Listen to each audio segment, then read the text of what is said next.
À Kribi, le climat n'est plus seulement observé, il est désormais au cœur des stratégies de développement. À l'occasion du forum NCOF4, experts, décideurs et partenaires se sont réunis pour renforcer l'utilisation des données météorologiques en Afrique centrale à travers le projet CLIMSA.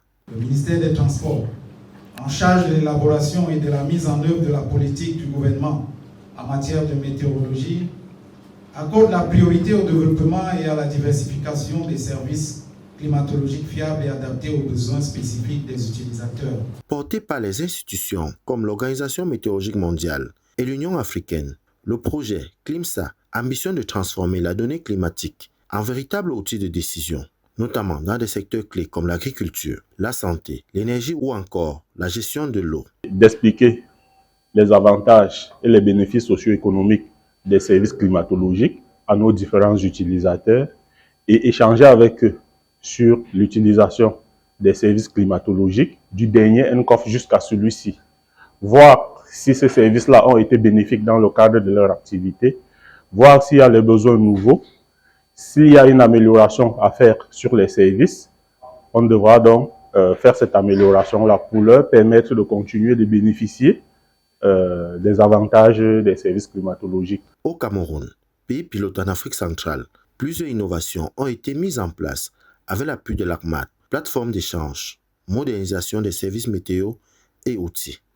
L'information climatique ne doit plus seulement être produite, elle doit être utilisée et créer de la valeur. Au fil des années, le Cameroun a réalisé des progrès remarquables dans le renforcement de ses capacités de prévision saisonnière et dans la consolidation de son cadre national pour les services climatiques. Dans le secteur agricole, les impacts sont déjà visibles. Calendrier de semis adapté, alertes précoces diffusées par SMS et radio communautaires. Les producteurs disposent désormais d'informations fiables pour mieux planifier leurs activités. Le résultat donc de cette analyse a permis de retenir entre autres les filières riz et maïs. Pour le maïs, elle est la principale source de revenus de plus de 3 millions de petits exploitants camerounais, dont près de 80% de femmes. Pour le riz, elle fait partie des aliments de base des populations rurales et urbaines du Cameroun. Autre innovation majeure de ce forum, l'intégration du climat dans le secteur de la santé et de la gestion de l'eau. Ce que nous faisons, c'est que nous lisons d'abord le bulletin et puis ça nous permet de voir qu'est-ce qui dans l'avenir peut exposer les populations à une pathologie bien précise. La présence ici, c'est pour présenter des prévisions saisonnières hygrologiques. Pourquoi des prévisions saisonnières hygrologiques? Parce que lorsqu'il pleut, n'est-ce pas, nous avons des écoulements qui se passent dans le bassin versant. On peut rester à un certain endroit où il pleut, on ne ressent pas l'effet à cet endroit-là, mais on va le ressentir un peu plus bas, ce qu'on appelle au niveau, par exemple, d'un exutoire donné. Donc, nous sommes là pour pouvoir donner ces informations-là et pour aider à la fois les utilisateurs et les décideurs pour pouvoir prendre de meilleures décisions qui vont aider notamment pour la réduction des catastrophes et également pour l'agriculture.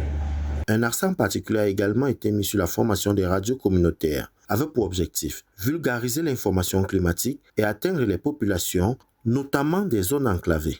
On sait désormais qu'on pourra transférer l'information de qualité bien distillée à cette communauté qui a véritablement besoin pour son épanouissement. Au terme des travaux, 36 recommandations ont été adoptées avec une ambition claire, renforcer les systèmes d'alerte, améliorer la sécurité alimentaire et intégrer pleinement le climat dans les politiques publiques. Nous avons demandé aux différents points focaux d'être la courroie de transmission dans leurs structures respectives, à encourager l'utilisation des services climatiques, l'intégration de ces services-là dans les activités qui sont tributaires du temps et du climat. Avec CLIMSA et le NCOF4, l'Afrique amorce un tournant décisif, celui d'une météo maîtrisée, au service d'un développement durable et résilient.